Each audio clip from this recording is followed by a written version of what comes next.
Hello. Ishan bio classes से मैं doctor प्रतीक। आज मैं फिजियोथेरेपी और पैरामेडिकल मेडिकल के स्टूडेंट्स के लिए लेकर आया हूँ आपके साथ एक एक्सटेंसर रिस्ट के बाद जो हम लोग फिंगर्स का एक्सटेंशन कराने वाला एक मजेदार मसल है एक्सटेंसर डिजिटी मिनिमी। नाम से ही पता चलता है एक्सटेंसर मतलब वो एक्सटेंशन का काम करा रहा है। डिजिटी मतलब वो डिजिट के साथ उसका डिजिटल फेलिंग्स के साथ उसका रिलेशन होगा। मिनी मतलब वो लिटिल फिंगर के पास या उसके साथ का रिलेशन है, तो इतना तो ये अपने नाम से ही बता रहा है। तो चलिए हम लोग बात करते हैं एक्सटेंसर डिजिटी मसल को। देखते हैं। कहता है ये लॉन्ग नैरो मसल है। Extensor डिजिटी minimi long narrow muscle है जो डीप, ये प्रोक्सिमल साइड की अगर हम लोग बात करें, प्रोक्सिमल यानी उनका ओरिजिन प्लेस की हम लोग बात करें, तो ये मसल क्या होता है कि शुरू में जहाँ ओरिजिनेट हो रहा है, प्लेस की बात करेंगे अभी हम लोग, तो ये वहां पर डीप होता है मसल। मतलब सुपरफिशियल अंदर ज्यादा ऊपर नहीं होके तो गर्त में होता है, यानी कुछ एक दो मसल के अंदर होगा। तो नाम अभी हम लोग जानने की कोशिश करेंगे। एक्सटेंसर कार्पाई अल्नेरिस एक मसल है और एक्सटेंसर डिजिटोरम एक मसल है। तो इन दो मसल के नीचे यानी डीप में ही हो गया, वहां से ये ओरिजिन प्लेस से होकर के उसके डीप से ही होता हुआ आता है। ये प्रोक्सिमल पार्ट की बात कर रहे हैं, ओरिजिन प्लेस की, वहां वो डीप मसल है। अच्छा, इसके बाद हम लोग बात करते हैं जब रिस्ट तक ये मसल ये पहुंचता है, तब यहाँ आते आते ये सुपरफिशियल हो जाता है। क्यों? वहां डीप से अंदर से आ रहा था, बाहर में आके वो रिस्ट के पास वो सुपरफिशियल मसल हो जाता है। ठीक है, इतना समझ में आ गई कि ओरिजिन था हमारे, ओरिजिन प्लेस के पास ये डीप मसल, और रिस्ट तक आते आते ये हो जाता है ये मसल हमारा सुपरफिशियल। चलिए, ये बहुत समझने वाली चीज है, मजेदार है कि प्रोक्सिमल प्लेस में वो डीप का था और डिजिटल प्लेस की तरफ जाते जाते वो सुपरफिशियल होना शुरू हो गया, यानी वहां सुपरफिशियल मसल कहलाएगा। अच्छा, और कहते हैं इसका ओरिजिन कहाँ है भाई? तो कॉमन एक्सटेंसर टेंडन, या कॉमन एक्सटेंसर टेंडन के पास, जहां से सारा एक्सटेंस मसल का लेटरल, यानी कह सकते हैं लेटरल एपिकोंडाइल, हम लोग इस तरह बात करें तो ये लेटरल एपिकोंडाइल, यहाँ से ये ओरिजिनेट, लेटरल एपिकोंडाइल इस ये पार्ट है, यहाँ से सारा एक्सटेंसर मसल ओरिजिनेट हो रहा था, वहां से ये भी डिजिटी मिनी भी वहीं वहीं से लेटरल साइड के एपिकोंडाइल से ओरिजिनेट हो रहा है। तो चलिए, उसके कॉमन टेंडन के पास से ओरिजिनेट हुआ और वहां से होते हुए वो डीप मसल बन करके रिस्ट तक आया, और रिस्ट के पास वो सुपरफिशियल का रोल वहां उसका दिखता है, सुपरफिशियल हो गया, और उसके बाद वो रिस्ट को क्रॉस करेगा, एक्सटेंसर रेटिकुलम को क्रॉस करते हुए वो आगे बढ़ता है। ठीक है। अब इसके बाद ये वहां से क्रॉस करते हुए जाएगा, उसके बाद ये बेस ऑफ इस चला जाएगा फिफ्थ, ये डिजिटी मिनिमी, यानी हम लोग बात कर रहे थे 1 2 3 4 एंड फिफ्थ लिटिल फिंगर। तो इसको हम लोग फिफ्थ कहते हैं, ये फिंगर भी कह सकते हैं, और फिफ्थ मेटाकार्पल ये है। तो वहां से होते हुए, यहाँ से होते फिफ्थ मेटाकार्पल से होते हुए ये लिटिल फिंगर के डिजिटल फाइलिंग्स के बेस के पास यहां जाकर के ये इंसर्ट करता है।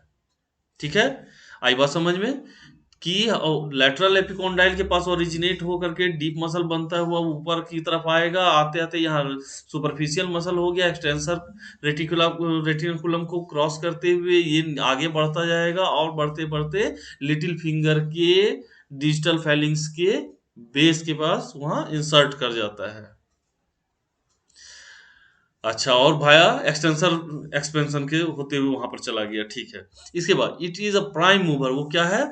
प्राइम मूवर है तो किसका एक्सटेंशन कराता है? किसका? अगर हम लोग देखा लिटिल फिंगर का, तो ये तो हम लोग आराम से कह सकते हैं कि सिर्फ अटैचमेंट अगर लिटिल फिंगर के साथ है तो एक्सटेंशन जाहिर सी बात है ये लिटिल फिंगर का ही कराएगा। चलिए, इसके बाद ये लिटिल फिंगर के सारे जॉइंट्स का मूवमेंट कराता है, चाहे वो एमसीपी हो, पीआईपी हो या डीआईपी हो, ये तीनों जॉइंट का ये मूवमेंट कराता है। चलिए, ये तो बात हो गई ये फिफ्थ फिंगर के तीनों जॉइंट का, एमसीपी, पीआईपी, डीआईपी, तीनों का ये मूवमेंट यानी एक्सटेंशन कराता है। इस तरह से अगर फिंगर अगर ये खुल रहा है तो मैं और 4 की बात नहीं करूंगा, इस फिंगर की बात करूंगा। ये फिंगर एक्सटेंशन में आ रहा है, इसका मतलब एक्सटेंशन डिजिटी मिनिमी काम कर रहा है। तो अब हम लोग सिलसिलेवार ढंग से और सारे मसल की तरह देखें, origin, insertion, action and nerve supply को। तो ओरिजिन हम लोग देखते हैं इसका लैटरल एपिकोंडाइल ऑफ ह्यूमरस, ये हम लोग ने पहले भी समझा था। चलिए फिर अब हम लोग शॉर्ट में समझते हैं इसके इंसर्शन पॉइंट को। Base of digital feelings of fifth finger means little finger के फिफ्थ मेटाकार्पल के बेस के पास। चलिए इसके बाद आते हैं इसके एक्शन की। Extend all three joint of fifth finger, नाम यहाँ नहीं बताया लेकिन अगर आप चाहें तो उसको फिर वहां जोड़ सकते हैं, एमसीपी, पीआईपी एंड डीआईपी। अब अगर हम लोग बात करें इसके नर्व की तो radial nerve C6, C7 and C8, ये इसका नर्व सप्लाई रेडियल नर्व का होगा।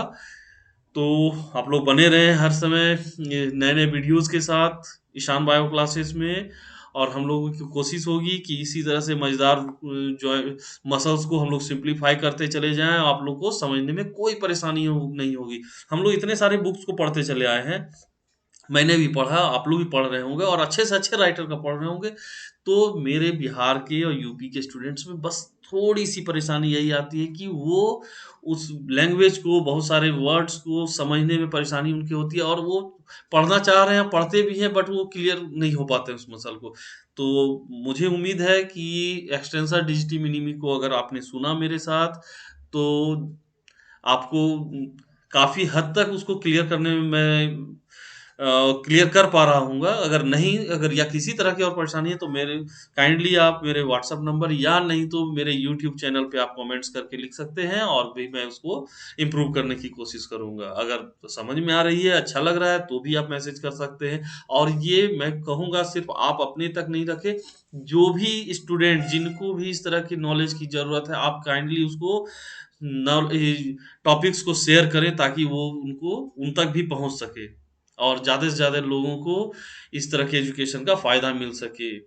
एकदम फ्री, फीलेस, एकदम फ्री है। और अगर हम ये मेरी, और मैं बहुत जल्द शुरू भी करने जा रहा हूँ आपके साथ free classes, online free classes, मतलब फ्री मतलब टोटली फ्री, कुछ भी नहीं पेमेंट करना है एनाटॉमी ऑफ फिजियोलॉजी के लिए। ठीक है, तो इस तरह से अब हम लोग बने रहेंगे ईशान बायो क्लासेस में, और आपके साथ मैं इस तरह से लाता रहूंगा टॉपिक्स मसल्स का, और बाद में और सब भी टॉपिक्स आएंगे, बोन के भी आएंगे, उसके बाद हम लोग नर्व भी देखेंगे, हम लोग सिस्टम को भी देखेंगे। ठीक है, थैंक यू।